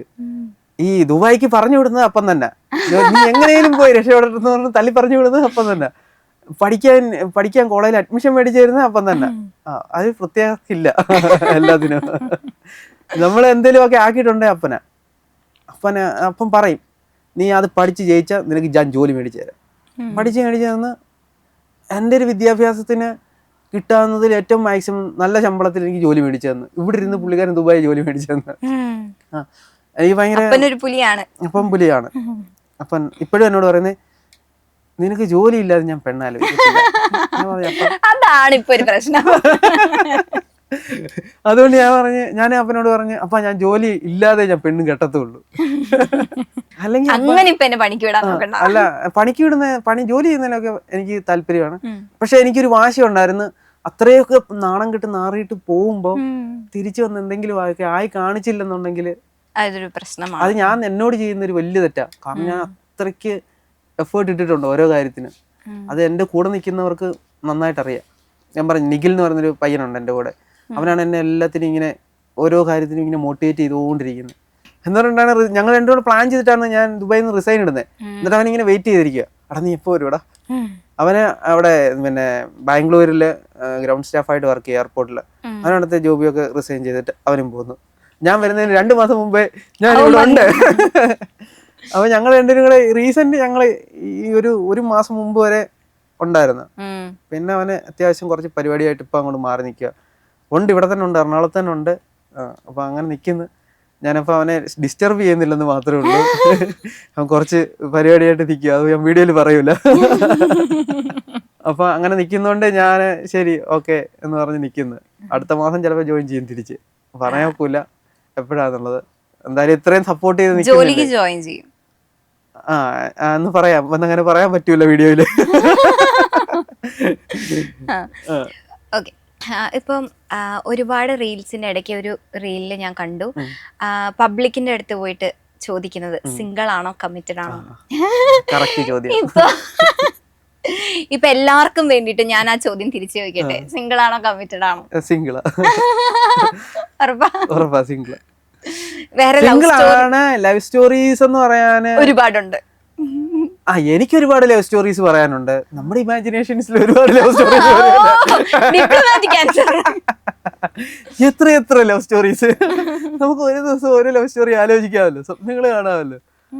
അങ്ങനെ ഉള്ള ലവ് സ്റ്റോറീസ് ഉണ്ട്, പിന്നെ റിയലിസ്റ്റിക് ആയിട്ടുള്ള ലവ് സ്റ്റോറീസ് ഉണ്ട്. റിയലിസ്റ്റിക് ആയിട്ട് നമ്മള് നൈരാശ്യത്തിൽ പെട്ട ഏതെങ്കിലും സ്റ്റോറി നൈരാശ്യം ഇത് ഇതുവരെ എന്റെ ഉണ്ടായിട്ടില്ല ഫ്രണ്ട്സ് എന്ന് കാണുമ്പോ വിശ്വസിക്കാൻ അവര് പറയും അമ്പട കള്ളാ എന്തൊരു തള്ളാടാന്ന് പറയും. പക്ഷെ റിയലായിട്ട് പറയണമെന്നുണ്ട്. പക്ഷെങ്കിൽ അത് ഞാൻ ഒരിക്കലും ഓർക്കാൻ ആഗ്രഹിക്കാത്ത കാര്യങ്ങളാണ്. പക്ഷെ ഞാൻ എപ്പോഴും എന്റെ ഫ്രണ്ട്സ് തമാശ രീതിയിൽ ഇപ്പോഴും ഞാൻ കേട്ടോണ്ടിരിക്കുക, ചെവിയിൽ എന്തും പറഞ്ഞോണ്ടിരിക്കും ഇപ്പോഴും. ഉണ്ടായിരുന്നു അങ്ങനെ വൺ സൈഡേ ഉള്ളായിരുന്നു, 2 സൈഡ് ഒന്നും ഇല്ലായിരുന്നു. ഞാൻ പുറകെ നടക്കുന്നുണ്ടായിരുന്നു ഇങ്ങനെ.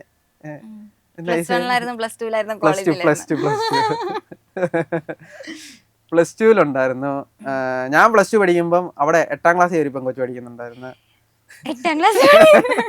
പ്ലസ് 2 അത് ഒരു രസം, ഒരു ചുമ്മാ ഇങ്ങനെ ഒരു രസം അങ്ങനെ. അത് പറഞ്ഞിട്ടുണ്ട്. അതാണ് ഞാൻ ആദ്യമായിട്ട് പറയുന്നത്. അല്ല, അതിനു മുമ്പ് 7ാം ക്ലാസ്സിൽ പഠിക്കുമ്പോൾ ഉണ്ടായിരുന്നു. അത് അന്നാണെങ്കിൽ ഈ റേഡിയോയിൽ പൂന്തേനരി എന്ന് പറയുന്നൊരു പാട്ടൊക്കെ ഉണ്ട്. ഈ ചോക്ലേറ്റ് മൂവി ഇറങ്ങിയ ടൈമൊക്കെ ഞാനിപ്പോൾ ഈ റേഡിയോ വീട്ടിൽ നിന്ന് എടുത്തുകൊണ്ട് പോയിട്ട് സ്കൂളിൽ കൊണ്ടുവച്ചിട്ട് ആ പാട്ടിട്ട്, ചോക്ലേറ്റിനതിൽ ആ പാട്ടിട്ട് ആ കൊച്ചിനെ കേൾപ്പിക്കുമായിരുന്നു. അതിന്റെ പേര് ഞാൻ പറയത്തില്ല, പേര് വേണ്ട. ഈ ചോക്ലേറ്റിനതിലെ പാട്ട് ഇഷ്ടമല്ലേ ഇഷ്ടമല്ലേ എന്നുള്ളൊരു പാട്ടുണ്ടല്ലോ. ആ പാട്ടൊക്കെ ഇട്ട് ഇങ്ങനെ, അതാണ് എൻ്റെ ആദ്യത്തെ ഇമാജിനേഷൻ. ഫസ്റ്റ് ടൈം 8ാം ക്ലാസ് അല്ല 7ാം ക്ലാസ്. 7 കഴിഞ്ഞ് പിന്നെ ബോയ്സിലോട്ടാണ് നേരെ പോകുന്നത്. പിന്നെ ഒരു കമ്പമല്ലേ നമ്മളിങ്ങനെ, ഗേൾസ് സ്കൂൾ അപ്പുറത്ത് ബോയ്സ് സ്കൂൾ അപ്പുറത്ത്. പിന്നെ നമ്മൾ എന്തെങ്കിലും കാരണം ഉണ്ടാക്കി അപ്പുറത്തോട്ട് പോകുന്നു, അപ്പുറത്തോട്ട് പോകുന്നു, പിന്നെ ഇപ്പുറത്തോട്ട് വരുന്നു. എന്തെങ്കിലും കാരണം ഉണ്ടാക്കി അപ്പുറത്ത് പോകുന്നു, ഇപ്പുറത്ത് വരുന്നു. ചുമ്മാ വായതൊക്കെ വേണ്ടി പോകുന്നതാ. അപ്പൊ കാണിക്കാൻ പറ്റുന്ന കുരുത്തക്കേടെല്ലാം കാണിച്ചിട്ടാ നമ്മൾ നടക്കുന്നത്. പക്ഷെങ്കിൽ റിയലായിട്ടൊരു ഇതിലേക്ക് വന്നതെന്ന് പറഞ്ഞാൽ പ്ലസ് ടു വന്നപ്പം ഒരു ലൈന് നോക്കി നമ്മളിങ്ങനെ പുറകെ നടക്കുന്നേ ഉള്ളൂ. പക്ഷെ നമുക്കൊന്നും സെറ്റായില്ല. അത് കഴിഞ്ഞ് അതിന്റെ ഒരു വിഷമമുണ്ട്. അതിന് വലിയ ഇതൊന്നുമില്ല. ഞാൻ എൻ്റെ ഓർമ്മയിലുള്ള കാര്യം ഞാൻ പറയുന്നതേ ഉള്ളൂ. ഒരു എന്റർടൈൻമെന്റിന് വേണ്ടിയിട്ട്, കാണുന്നവർക്ക് എന്തെങ്കിലും ഒരു ഇത് വേണ്ടേ. അതൊക്കെ അത്രേ ഉള്ളൂ. അതിനകത്ത് വലിയ ഇതൊന്നുമില്ല, സ്റ്റോറീസ് ഒന്നുമില്ല. പിന്നെ ഞാൻ വന്നിട്ട് ITI പോയി. ITI പോയപ്പോഴാണ് ഒരു കൊച്ച് അതിന്റെ പുറകെ ഇതുപോലെ നടന്ന് ചെരുപ്പ് തേഞ്ഞതല്ലാതെ ഒന്നും നടന്നില്ല. ഇങ്ങനെ മുളയ്ക്കാൻ പറ്റിയില്ല എന്ന് പറഞ്ഞില്ല. അത് കഴിഞ്ഞ് ഞാൻ കോളേജിൽ പോയി. ITI കഴിഞ്ഞ് കോളേജിൽ പോയി, പോളിയിൽ പോയി. അവിടെ ഒരു കൊച്ചിനെ കണ്ടുപിടിച്ചു. 3 വർഷം ഞാൻ അതിന്റെ കൂടെ നടന്ന് പരിശ്രമിച്ചു, കഠിനമായ പരിശ്രമം.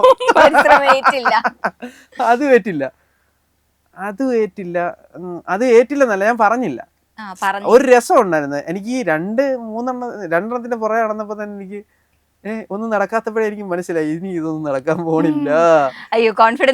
കോൺഫിഡൻസ് പോകുന്നതിന്റെ അല്ല, നമുക്കൊരാളെ സ്നേഹിക്കാം, പക്ഷെ നമ്മൾ സ്നേഹിക്കുന്ന ആള് നമ്മളെ തിരിച്ച് സ്നേഹിക്കണമെന്ന് വാശി പിടിക്കാൻ പറ്റില്ല. അതുകൊണ്ട് തന്നെ ഞാൻ അത്ര ഇതായിട്ട് പോയില്ല. ഒരു എന്റർടൈൻമെന്റ് രീതിയിൽ ചുമ്മാ ഇങ്ങനെ. ഇനിയിപ്പോ ഒരു ഉദാഹരണം തരാൻ എനിക്ക് ഏത് സിനിമ ഉണ്ടെന്ന് വെച്ച് കഴിഞ്ഞാല് എനിക്ക് അറിഞ്ഞൂടാ, അങ്ങനെ പറഞ്ഞു തരാനൊരു ഇത് ഇല്ല. നമുക്ക് മനസ്സിലൊരു സന്തോഷം അവരോട് സംസാരിക്കുമ്പോ അത്രേ ഉള്ളൂ. പിന്നെ നേരെ ഞാൻ കോളേജ് ലൈഫ് ശരിക്കും എൻജോയ് ചെയ്തു. കോളേജ് ലൈഫ് ശരിക്കും എൻജോയ് ചെയ്തെന്ന് പറഞ്ഞാൽ എന്നെ കൊണ്ട് കാണിക്കാൻ പറ്റുന്ന കോഴിത്തരത്തിന്റെ മാക്സിമം ഞാൻ അവിടെ കാണിച്ചിട്ടുണ്ട്, സത്യം. കാരണം എന്ന് വെച്ച് കഴിഞ്ഞാൽ ഞാൻ ITI കഴിഞ്ഞിട്ട് എന്നെക്കാളും 4 വയസ്സ് ഇളയ പിള്ളേരുടെ കൂടെ ഞാൻ പഠിക്കാൻ പോകുന്നത്. എന്നെക്കാൾ 4 വയസ്സ് ഇളയ പിള്ളേരാ. മൂത്താപ്പ ഞാനാ, പക്ഷെ ആ കൂട്ടത്തിൽ എന്നെ കണ്ടു കഴിഞ്ഞാൽ അവരെക്കാളും കൊച്ചു പയ്യനെ തോന്നിക്കത്തുള്ളൂ, ഈ ഹൈറ്റ് ഒന്നും ഇല്ലാത്തതുകൊണ്ട്. പറയത്തില്ല. അപ്പൊ ഞാൻ പഠിക്കുന്ന ടൈം അവിടുത്തെ ഏറ്റവും എന്ത് പറയുന്നത്, ഏറ്റവും ഉടായ്പ പരിപാടികൾ കാണിക്കുന്നത് നമ്മളൊക്കെ തന്നെ. അതിനകത്ത് ഏതെങ്കിലും ഒരു ഉടായ്പ ഓർമ്മയുള്ളതുണ്ടോ? ഉടായ്പ അങ്ങനെ ഉടായ്പെന്ന് പറഞ്ഞു കഴിഞ്ഞാൽ ക്ലാസ്സിൽ നിന്ന് ഇറങ്ങിപ്പോൻ അതൊക്കെ പറഞ്ഞു കഴിഞ്ഞാൽ പിന്നെ അവിടെ നിന്ന് കേറാൻ ഒക്കില്ല. ഇപ്പൊ കോളേജിൽ പോകണ്ട, പക്ഷെ അവിടുത്തെ അധ്യാപകരുമായിട്ട് നമ്മൾ ഭയങ്കര ടൈപ്പാ. പിന്നെ ക്ലാസ്സിൽ നിന്ന് ഇറങ്ങിപ്പോ പൈപ്പ് ചവിട്ടി അടിക്കുക, എന്നിട്ട് അത് തന്നെ നമ്മള് മാറിയിട്ട് കൊടുക്കുക. മാറിയിട്ട് കൊടുക്കുക. അപ്പൊ ആ സമയം നമ്മൾ ക്ലാസ്സിൽ ഇരിക്കുന്ന ആ സമയം നമ്മൾ പുറത്ത് എൻജോയ് ചെയ്ത് നടക്കുമല്ലേ. മറ്റുള്ളവർ ക്ലാസ്സിൽ ഇരുന്ന് പഠിക്കുന്നത് നമ്മളവിടുത്തെ നേതാവായിട്ട് നമ്മളിങ്ങനെ വെളിയിൽ പോയിട്ട് സാറേ ബൈക്കിൽ കൂട്ടാ പൈപ്പ് മേടിച്ചിട്ട് വരട്ടെ, വണ്ടി എടുക്കുക, സാറിൻ്റെ വണ്ടി എടുക്കുക, പോവുക, പൈപ്പ് മേടിച്ചുകൊണ്ട് വരിക, കോളേജിൽ ഫിക്സ് ചെയ്യുക, ഇതൊക്കെ തന്നെ പരിപാടി. അത് കഴിഞ്ഞിട്ട് പിന്നെ ഏതെങ്കിലും ക്ലാസ്സിലെ ഫാനോ ലൈറ്റോ, ഞാൻ ഓൾറെഡി ITI കഴിഞ്ഞിട്ട് പോയതുകൊണ്ട് എനിക്ക് അത്യാവശ്യം വയറിങ്ങും കാര്യങ്ങളും എല്ലാം അറിയാം. ഞാൻ ഈ വീടിന് പണിയുടെ ഭിത്തി ഇടിക്കാനും വയറിങ്ങിനും ഒക്കെ പോവായിരുന്നു ആ ടൈം. അത് കഴിഞ്ഞിട്ട് ഈ 2 അടി കൈക്ക് കൊണ്ടപ്പോഴാണ് ഞാൻ പഠിക്കാമെന്നൊക്കെ തീരുമാനിച്ചത്. ഈ ITI ഒക്കെ പഠിച്ചിട്ട് പോകുമ്പോൾ നമ്മളിങ്ങനെ കട്ട പണിയെടുക്കണം. അന്നേരം മേല് വിയർക്കും. മേല് വിയർക്കുന്നതല്ല, അതല്ല, ഞാനൊരു തമാശ രീതിയിൽ പറഞ്ഞത്, അങ്ങനല്ല. നമ്മളിങ്ങനെ ഭിത്തി ഇടിച്ചുകൊണ്ടിരിക്കുമ്പോൾ നമ്മുടെ നോട്ടം പോയി കഴിഞ്ഞാൽ ചുറ്റിയേക്കടി കൈകൊള്ളും, പിറ്റേന്ന് നീര് വെച്ച് ഇങ്ങനെ ഇരിക്കും, നല്ല വേദനയാണ്. അപ്പം അങ്ങനെ ചെയ്ത് കഴിഞ്ഞാൽ ലൈഫ് ലോങ് അങ്ങനെ ഒരു ലൈഫായി പോകും. അപ്പം എനിക്ക് തോന്നി, എടാ എന്തേലും ഒന്ന് പഠിച്ചാലോ. ഈ കണക്കും ഇംഗ്ലീഷും പേടിച്ചിട്ടാണ്, കണക്കും ഫിസിക്സ്, കെമിസ്ട്രി, ബയോളജി ഇതൊക്കെ പേടിച്ചിട്ടാണ്, മാത്സും ഒക്കെ പേടിച്ചിട്ടാണ് ഞാൻ 10 കഴിഞ്ഞിട്ട് സയൻസ് എടുക്കാതെ പോയി VHSCയിൽ കൊമേഴ്സ് എടുത്തത്. അപ്പോൾ ഈ സബ്ജക്റ്റ് ഒന്നുമില്ല, മാത്സ് ഇല്ല, വേറെ സബ്ജക്റ്റ് ഒന്നുമില്ല. എക്സ്ട്രാ കുറെ നമുക്ക് ടൈപ്പ്, വേർഡ് അങ്ങനെയുള്ള കുറെ സംഭവങ്ങൾ വരും. അപ്പം അതൊക്കെ പഠിച്ചിങ്ങനെ നമുക്ക് പെട്ടെന്ന് നമുക്ക് സിമ്പിളായിട്ടുള്ള പരിപാടികൾ. പക്ഷേ നമ്മൾ VHSC പഠിക്കുമ്പോൾ ഉള്ള പ്രശ്നം എന്ന് പറഞ്ഞു കഴിഞ്ഞാൽ ഹയർ സെക്കൻഡറി പഠിക്കുന്നതിൻ്റെ ഡബിൾ സബ്ജക്റ്റ് പഠിക്കണം. അത്രയും സബ്ജക്റ്റ് കൂടുതൽ പഠിച്ച്, അതാണ് അതിൻ്റെ ഏറ്റവും ഇരട്ടപ്പാട്. അത്രയും സബ്ജക്റ്റ് കൂടുതലും പഠിച്ച് പിന്നെ ഒരു തൊഴിലും പഠിച്ച് അതിൻ്റെ കൂടെ. +2 കഴിഞ്ഞപ്പോഴേ എനിക്ക് ISROയിൽ കിട്ടി. ISROയിൽ കിട്ടി, സ്റ്റെനോ ആയിട്ട് ISROയിൽ കിട്ടി. പക്ഷെ ഞാൻ പോയില്ല. ഞാൻ അന്നേരം വിചാരിച്ചെന്നാൽ ITI പോകാമെന്ന്. പിന്നെ ITI പോയി. ITI കഴിഞ്ഞപ്പോൾ ഞാൻ വിചാരിച്ചെന്നാൽ ഡിപ്ലോമയ്ക്ക് പോയേക്കാം, അതും പോയി. അങ്ങനെയാണ് ഈ കൈക്കടി കൊണ്ടപ്പോഴാണ് എനിക്ക് തോന്നിയത് ഡിപ്ലോമയ്ക്ക് പോയാൽ അടി കൊള്ളണ്ടല്ലോ, സൂപ്പർവൈസ് ചെയ്താൽ മതി. അങ്ങനെ സൂപ്പർവൈസ് ചെയ്യാൻ വിചാരിച്ചിട്ട് അങ്ങനെ പോയത്. പക്ഷെ ഒരു പ്രണയമൊക്കെ വേണ്ടതായിരുന്നു. പ്രണയിച്ചില്ലെന്ന് ആര് പറഞ്ഞു? പറയാൻ പോണല്ലോ ഉള്ളത്. ഈ പറഞ്ഞതിനകത്തിൽ ഈ പ്രണയമെല്ലാം ഉണ്ട്. പക്ഷെ അവിടുന്ന് റിപ്ലൈ ഒന്നും കിട്ടിയില്ലെന്നേ ഉള്ളൂ. ഞാൻ ആത്മാർത്ഥമായിട്ടാണ് പ്രണയിച്ചത്. എന്റെ പ്രണയം മനസ്സിലാവുന്നത് എന്റെ കുറ്റമാണോ? അല്ലല്ല, നമുക്ക് ആരെയും ഫോഴ്സ് ചെയ്യാൻ ഒക്കത്തില്ല. എന്നാൽ എനിക്ക് ചെയ്യാൻ പറ്റുന്നതിന് മാക്സിമം ഞാൻ ചെയ്തു. പക്ഷെ ഞാൻ ചെയ്തതിനകത്തിലൊക്കെ ഒരു സിനിമാറ്റിക് ടച്ച് ഉണ്ടായിരുന്നു. അയാൾ എൻ്റെ കൂടെ ഉണ്ടപ്പോൾ ഞാൻ ഒരു ഗിഫ്റ്റ് മേടിച്ച് ഡയറക്റ്റ് ആയി കൊടുക്കത്തില്ല. ഒരു കളനെ പോലെ ഞാനത് ബാഗിൽ ഒളിപ്പിച്ചിടും. എന്നിട്ട് വീട്ടിൽ ചെന്നിട്ട് തപ്പി കണ്ടുപിടിക്കുമ്പോൾ ഇങ്ങനെ അന്വേഷിക്കുക ആരായിട്ടേന്ന്. അപ്പം ഞാനിങ്ങനെ ഒരു ഫ്രണ്ടിനോട് ഇങ്ങനെ പറഞ്ഞേക്കും, ഇത് ഞാനായിട്ടേന്ന് പറയണം. അപ്പം പറയും ഇത് അവനായിട്ടേ. അപ്പം ഇങ്ങനെ ആളെന്നെ വിളിച്ചിട്ട് പറയും ഒരു ഫ്രണ്ടായിട്ടാണെങ്കിൽ ഞാൻ ഇതെടുക്കാം. ഓക്കെ, ഞാൻ പറഞ്ഞു ശരി, എങ്ങനെയും എടുത്താൽ മതി, നമുക്ക് എങ്ങനെയും ഒന്ന് അക്സെപ്റ്റ് ചെയ്താൽ മതി. അപ്പം നമ്മുടെ തൊട്ടിൽ അത്രേ ഉള്ളൂ. പക്ഷേങ്കിൽ അപ്പം ഞാൻ ഇവിടെ പ്രിപ്പയർ ചെയ്യും, ഇനി അത് കൊണ്ടു തന്നാൽ അടുത്തന്നെ എന്താണ് ചെയ്യുക. ഭയങ്കര പ്ലാനിങ്ങാ. എനിക്ക് കുറെ കൂട്ടുകാരന്മാരുണ്ട്, അവന്മാരൂടെ പറഞ്ഞു തരും, എടാ ഇനി അത് അവളെ കൊണ്ട് തന്ന നീ അവിടെ കലിപ്പിടണം, എന്നിട്ട് കയ്യിരിക്കുന്ന എന്തെങ്കിലുമൊക്കെയാണ് എറിഞ്ഞങ്ങ് പൊട്ടിക്കണം. അങ്ങനെ എന്നിട്ട് ക്ലാസ് ചെയ്യുന്നിട്ട് ഞാൻ മൊബൈൽ ഫോൺ എടുത്തെറിഞ്ഞങ്ങ് പൊട്ടിച്ച് ഇവിടെ കൊണ്ടുതന്നു. അവള് പെട്ടെന്ന് ഷോക്കായി പോയി. അത് കഴിഞ്ഞിട്ട് ഞാൻ എന്നിട്ട് ഇറങ്ങി അങ്ങ് പോയി. ടീച്ചർ വന്ന്, ടീച്ചറെ ഞാൻ വീട്ടിൽ പോകുന്ന പറഞ്ഞു. ഞാൻ ഇറങ്ങി അങ്ങ് പോയി. പിള്ളേരെല്ലാം കൂടി ഈ ഫോണ് പൊതുക്കി നുള്ളിപ്പറക്കി പിറ്റേന്ന് എൻ്റെ കയ്യിൽ തന്നു. പിറ്റേന്ന് രാവിലെ വരുമ്പോൾ ടീച്ചറുണ്ട് ക്ലാസ്സിൽ, ഇവള് ഫ്രണ്ടിൽ ഇങ്ങനെ ഇരിപ്പുണ്ട്. ഞാൻ വന്നിട്ട് ഹായ് എന്തുകൊണ്ട്, ഞാൻ അവിടെ പോയത് അൾട്രാ സൈക്കോത്തരം. ചുമ്മാ ഒരു രസത്തിന്റെ ഇതിന് ചെയ്യുന്നതാണ് നമ്മള്. അത്രേ ഉള്ളൂ, അല്ലാതെ നമ്മൾ അങ്ങനെ ആണെന്നല്ല. ഇതിന്റെ ഒരു പ്ലാനിങ്ങും പ്രിപ്പറേഷൻസും അല്ലയോ. ഇത് ലാസ്റ്റില് ഞാൻ കോളേജ് കഴിഞ്ഞപ്പോ ഞാൻ പറഞ്ഞിട്ടുണ്ട്, അടി ഇതൊക്കെ ഒരു പ്ലാനിങ്ങിന്റെ ഭാഗം മാത്രമാണ്, അങ്ങനെയല്ല. അതൊക്കെ കാണിച്ചാണ് എന്റെ കയ്യിലിരിപ്പെന്ന് പറഞ്ഞു ഞാൻ മനസ്സിലായത്. പിന്നെ എന്നിട്ട് ഞാൻ കോളേജ് കഴിഞ്ഞിട്ട് ഞാൻ അവളെ ചലഞ്ച് ചെയ്തു, എന്നെ കൊണ്ട് പറ്റുന്നിടം വരെ ഞാൻ നോക്കും. അതൊക്കെ എന്ന് പറഞ്ഞൊരു അഹങ്കാരം എന്ന് പറയത്തില്ലേ നമ്മള്. എന്നിട്ട് എനിക്ക് ജോലി കിട്ടി കഴിഞ്ഞിട്ട് ഞാൻ വളരെ മാന്യമായിട്ട് ഇടപെട്ടിട്ടുള്ളൂ. ഞാൻ എന്നെ കൊണ്ട് പറ്റാവുന്ന രീതിയിലെല്ലാം ഈ യൂട്യൂബൊക്കെ ഒന്ന് ക്ലിക്കായ ടൈമില് ഞാൻ പല രീതിയിൽ അപ്രോച്ച് ചെയ്ത് നോക്കി. ആ ഒരു കുട്ടീനെ തന്നെ ഇപ്പോഴും അപ്രോച്ച് ചെയ്യുന്നുണ്ടോ? ഇല്ല. ഞാനത് ദുബായിക്ക് വരുന്നതിന്, ജോബ് റിസൈൻ ചെയ്യാൻ പോകുന്നതിന് തൊട്ട് മുമ്പ് വരെ ഞാൻ ട്രൈ ചെയ്ത് നോക്കി. എന്നിട്ടാണ് ഞാൻ എൻ്റെ ഒരു ഇഷ്ടത്തിലേക്ക് വേണ്ടി മാത്രം മാറ്റി വെച്ചത്. അല്ലായിരുന്നെങ്കിൽ ആളുടെയും കൂടി അഭിപ്രായം ചോദിക്കുമായിരുന്നു. തീർച്ചയായിട്ടും. ഞാൻ പറഞ്ഞല്ലോ, വീട്ടിൽ നിന്ന് ഞാൻ ദുബായിക്ക് പോകുമ്പോൾ എനിക്ക് 27 വയസ്സാണ്, കല്യാണ പ്രായമാണ്. ഓൾമോസ്റ്റ് എനിക്ക് വീട്ടിൽ വേറെ സീനൊന്നും ഇല്ല. പെണ്ണ് കെട്ടിക്കാൻ വേണ്ടിയിട്ടെല്ലാം വീട്ടുകാർ സെറ്റാക്കിയിട്ട് ഗവൺമെന്റ് ജോബുണ്ട്. അപ്പോൾ പറയാൻ വേണ്ടിയിട്ടൊരു ഗവൺമെന്റ് ജോബുണ്ട്. അപ്പം അങ്ങനെ നിൽക്കുമ്പോഴാണ് ഞാൻ ദുബായിക്ക് പോകുന്നത്. ഓൾമോസ്റ്റ് അപ്പം തന്നെ എനിക്ക് ആലോചന തുടങ്ങി, വീട്ടിൽ പെണ്ണ് കാണാൻ തുടങ്ങി. നമ്മളെ ഈ വീട്ടുകാരിങ്ങനെ പെണ്ണ് കെട്ട് അങ്ങനെ ഒരു ടീമാണ്. അങ്ങനെ ഒരു പെണ്ണ് കാണൽ ചടങ്ങിന് പോയിരുന്നിട്ടുണ്ട്? ഞാൻ ഇന്നേ വരെ ഒരു പെണ്ണ് കാണാനും പോയിട്ടില്ല, ഇനിയിപ്പോൾ പോകാൻ ഉദ്ദേശിക്കുന്നുമില്ല. ഇല്ല. അപ്പം ഇതാണ് അന്നത്തെ സിറ്റുവേഷൻ. അപ്പോഴും ഞാനിങ്ങനെ മൈൻഡിൽ ഇങ്ങനെ വിചാരിക്കുന്നത്, ഇപ്പോൾ ആണെങ്കിൽ കറക്റ്റാണ്, അത്യാവശ്യം നല്ല സാലറി ഉണ്ട്, നല്ല ജോബുണ്ട്, എന്നാൽ പിന്നെ അങ്ങോട്ട് പ്രപ്പോസ് ചെയ്യാന്ന് പറഞ്ഞിട്ട് ഞാൻ എൻ്റെ അപ്പനോട് വിളിച്ച് പറഞ്ഞു. അപ്പം അപ്പൻ വീട്ടിലൊന്ന് പോയി ചോദിക്കുമെന്ന്. അപ്പം പോയി ചോദിച്ചു. ആ അപ്പം അപ്പന് അത് ഞാൻ പറഞ്ഞില്ലേ, നമ്മളൊരു കാര്യം പറഞ്ഞാൽ അതിൻ്റെ സീരിയസ്നെസ് എടുത്തിട്ട് പുള്ളിക്കാരൻ ചെയ്തു തരും. എന്ത് പറഞ്ഞെന്ന് പറഞ്ഞാലും അത് ചെയ്തു തരും. അങ്ങനെ ഒരു മൈൻഡാണ്. എനിക്ക് തോന്നുന്നു ഈ കാര്യത്തിൽ മാത്രമേ ഉള്ളൂ ഞാനും അപ്പനും തമ്മിലുള്ളൊരു വ്യത്യാസം. അപ്പം പറഞ്ഞാൽ അത് നിനക്ക് ജോലി ഉണ്ടെങ്കിൽ മാത്രമേ ഞാൻ പെണ്ണാലായിരിക്കും. ഞാൻ പറയുന്നത് എനിക്ക് ജോലി ഇല്ലെന്ന് ഞാൻ പെണ്ണ് കെട്ടാം. എന്നിട്ട് അപ്പം പോയി ചോദിച്ചപ്പോൾ എന്തോ താല്പര്യമില്ലെന്ന് പറഞ്ഞു. ശരി വേണ്ട. ഞാൻ അപ്പം തന്നെ അന്ന് രാത്രി തന്നെ ഞാൻ അന്ന് രാത്രി തന്നെ ഞാൻ എനിക്ക് പറയാനുള്ള കാര്യമല്ല ഒരു വോയിസ് ആയിട്ട് ഞാൻ അയച്ചു കൊടുത്തു. പക്ഷെ അത് കേട്ടോ കേട്ടില്ല, അത് എൻ്റെ കാര്യമല്ലല്ലോ. നമ്മൾ നമ്മുടെ കാര്യങ്ങൾ ക്ലിയർ ചെയ്ത് വെക്കുക. ഇപ്പൊ മിക്ക വീഡിയോസും എടുത്ത് നോക്കുകയാണെങ്കിൽ വണ്ടികളുടെ ഒരുപാട് റീൽസ് ചെയ്തിട്ടുണ്ട്. ശരിക്കും ഒരു വണ്ടി പ്രാന്തനാണോ? ഒരു കാർ ഇല്ലാത്ത ഒരാൾക്ക് റോഡിൽ കൂടെ ഏത് വണ്ടി പോയാലും ഒന്ന് നോക്കും. ഞാനങ്ങനെയാണ്. ഏത് വണ്ടി, ഇപ്പോൾ ചെറിയ കാറായിക്കോട്ടെ വലിയ കാറായിക്കോട്ടെ, ഞാൻ നോക്കി നിന്ന് അതിനെക്കുറിച്ച് കൂടുതൽ അറിയണമെന്നൊന്നുമില്ല. നമുക്കൊരു ഇഷ്ടമാണ് ഇങ്ങനെ, ആ വണ്ടി കൊള്ളാം, കിട്ടിയാൽ കൊള്ളാം, ആ ഒരു ഇതേ ഉള്ളൂ എനിക്ക്. അല്ലാതെ അമിതമായ ഒരു വണ്ടിപ്രേമോ വണ്ടി ഭ്രാന്തോ അങ്ങനെയൊന്നുമില്ല. പക്ഷെ കിട്ടിയ 100, 120 അങ്ങനെ ഒരു ഇതുണ്ട്. എനിക്ക് ഉണ്ടായിരുന്നു ഒരു സ്കോർപ്പിയോ ഉണ്ടായിരുന്നു, ഞാൻ കഴിഞ്ഞ മാസം കൊടുത്തു. ഇനി മേടിക്കണം. ഡ്രൈവേഴ്സിനെയൊക്കെ നമ്മുടെ ഒരു സൊസൈറ്റിയിൽ ചെറുതായിട്ടൊരു മോശം രീതിയിലാണ് കാണുന്നത്.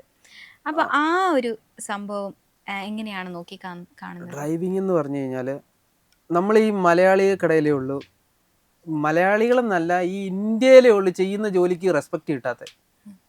നമ്മളിപ്പോൾ എന്ത് ജോലി ചെയ്താലും അതിനൊരു റെസ്പെക്റ്റ് കൊടുക്കും. ഫോറിൻ കൺട്രീസ് എല്ലാം അങ്ങനെ. ഇവിടുത്തെ ആൾക്കാരുടെ മെൻറ്റാലിറ്റി ആണെന്ന്. പക്ഷെ മലയാളികൾ ഇച്ചിരൂടെ ഒരു ഇത് കൊടുക്കും, പരിഗണന കൊടുക്കും. പക്ഷേങ്കിൽ ബാക്കിയുള്ളവരുടെ കാര്യം അങ്ങനെയാണെന്ന് നമുക്ക് കാണുമ്പോൾ അറിയാം. ഒരു മാറ്റി നിർത്തലുണ്ട് കാറ്റഗറൈസ് ചെയ്തിട്ട് ജോബിനനുസരിച്ച്. പക്ഷേങ്കിൽ അങ്ങനല്ല. ഏറ്റവും കൂടുതൽ സാലറീസ് മേടിക്കുന്നത് ഇപ്പോൾ പുറം രാജ്യങ്ങളിൽ ഏറ്റവും അൺഎഡ്യൂക്കേറ്റഡ് ആയിട്ടുള്ള ആൾക്കാരാണ്. ഇപ്പം മലയാളീസ് എടുത്ത് നോക്കിയാലും ഏകദേശം അങ്ങനെയൊക്കെ ആയി തുടങ്ങി. പിന്നെ ഡ്രൈവേഴ്സിനെ കുറിച്ച് പറഞ്ഞാൽ ഞാൻ റെസ്പെക്ട് ചെയ്യുന്ന ഒരാളാണ് ഡ്രൈവേഴ്സിന്. ഇപ്പം 100 പേര് ഉള്ളൊരു KSRTC ഓടിക്കുന്ന ഒരു വ്യക്തിയെ ഞാൻ ദൈവത്തെ പോലെ കാണുന്നത്. കാരണം അവിടെ ഇരിക്കുന്നവരെ നോക്കണം, റോഡിൽ പോകുന്നവരെ നോക്കണം. പിന്നെ അത് വെച്ചിട്ട് റാഷ് ഡ്രൈവ് ചെയ്യുന്നതിൽ ഞാൻ കൂടുതൽ അഭിപ്രായങ്ങളൊന്നും പറയുന്നില്ല. ഒരു മനുഷ്യനൊരു സർവീസ് തീർക്കുന്നത് എത്ര സർവീസ് കൊണ്ടായിരിക്കും? ഒരു 10, 2000, 2500 എനിക്കറിയത്തില്ല അവരുടെ കണക്ക് എത്ര സർവീസ് വരുമെന്ന്. അത്രയും സർവീസ് ഒരു ആക്സിഡന്റ് പോലും ഉണ്ടാക്കാതെ, വണ്ടി ഒന്ന് സ്ക്രാച്ച് ചെയ്ത് പോലും ആക്കാതെ ഒരുപാട് ഡ്രൈവർമാർ ഇറങ്ങി പോകുന്നുണ്ട് സർവീസിൽ നിന്ന്. അവരൊക്കെ എന്ന് വെച്ച് കഴിഞ്ഞാൽ അവരെയൊക്കെ പൂവിട്ട് തൊഴണം. കാരണം അവരുടെ ആ ഒരു ഇതങ്ങനെ ഇത്ര സമയത്തിനുള്ളിൽ വണ്ടി അവിടെ ഓടിച്ചെല്ലുക, തിരിച്ചു കൊണ്ടുവരിക എന്നൊക്കെ ഉള്ളത് അവരുടെ ഷട്ടിലിനെ ബേസ് ചെയ്തിരിക്കും. പിന്നെ നമ്മുടെ റോഡ് അങ്ങനത്തെ റോഡായതുകൊണ്ട് ഇപ്പോൾ ഒരുപാട് മാറ്റമുണ്ട്. എനിക്ക് തോന്നുന്നു കഴിഞ്ഞ 5-6 വർഷം കൊണ്ട് റോഡുകളെല്ലാം അത്യാവശ്യം നന്നായി വരുന്നുണ്ട്. ഇനിയൊരു 10 വർഷം കൂടെ കഴിയുമ്പോഴത്തേക്കും ഇതിലും ബെറ്റർ ആവും. എന്തായാലും നല്ലത് തന്നെയല്ലേ ആൾക്കാർക്ക്. ഇപ്പൊ സിംഗിൾ ആണെന്ന് പറഞ്ഞോണ്ട് ചോദിക്കാം, ഒരുപാട് സിംഗിൾസ് ഈ വീഡിയോ കാണുന്നുണ്ടാവും, അവരോടൊക്കെ എന്തായിരിക്കും പറയാനുണ്ടാവും? എന്റെ പൊന്നു മക്കളെ, സിംഗിൾ ആയിട്ട് വന്നിരുന്നു ആയി കഴിഞ്ഞാൽ വളരെ ബുദ്ധിമുട്ടാ. കാരണം ഞാൻ കണ്ടോണ്ടിരിക്കുന്നത് അങ്ങനെ. ഇന്നലെ വരെ കല്യാണം കഴിഞ്ഞവന് പിന്നെ കാണാനില്ല, കൂടെ നടന്നവനെ. അവനെ പിന്നെ എന്തിനു വിളിച്ചാലും അവനെ കിട്ടത്തില്ല. ഫോണിന് 10 വട്ടം വിളിച്ചാലും പിന്നെ അവനെ കിട്ടുന്നില്ല. റിയാലിറ്റിയാ ഞാൻ പറയുന്നത്. കൂടെ നടന്നവന്മാരാ, കാണുന്നില്ല. അവിടെ ഒരു അടിയുണ്ട് വാടാന്ന് പറഞ്ഞു കഴിഞ്ഞാൽ ആദ്യം അവനായിരിക്കും പോയി അടിച്ചിട്ടാ വന്നിട്ട് പറയുന്നത് അതിന് നമുക്ക് പാവന്ന്. ഇപ്പൊ അങ്ങനെ ഒരാളില്ല. അതുകൊണ്ട് ഞാൻ ഒതുങ്ങി. ഇപ്പൊ വിളിച്ച ആരും വരാനില്ല, ഞാൻ തന്നെ കൊള്ളണം, ഒറ്റയ്ക്ക് കൊള്ളണം. അതുകൊണ്ട് ഞാനിപ്പോ എവിടെയും പോയി ഇഷ്യൂസ് ഉണ്ടാക്കാറില്ല. നേരത്തെ ഉണ്ടാക്കിയ ഭാഗത്തു നിന്നൊക്കെ ഞാൻ വഴിമാറി നടക്കുന്നു ഒറ്റയ്ക്ക്. ചിലപ്പോ അവിടെ നിന്ന് കിട്ടിയാൽ അതാ പറയാൻ, വിളിച്ച ആരും വരാനില്ല, ഞാൻ തന്നെ കൊള്ളണം. അപ്പൊ ഇത്രയും ടൈം ഞങ്ങൾക്ക് വേണ്ടി സ്പെൻഡ് ചെയ്ത അനൂപേട്ടന് ഒരുപാട് താങ്ക് യു. ഈ ഒരു എപ്പിസോഡ് കണ്ട എല്ലാ ലൈഫ്നെറ്റ് TV പ്രേക്ഷകർക്കും ഒരുപാട് താങ്ക് യു. ബൈ. സിനിമ സ്വപ്നം കാണുന്നവർക്ക് ചാവറ ഫിലിം സ്കൂൾ, കൊച്ചി.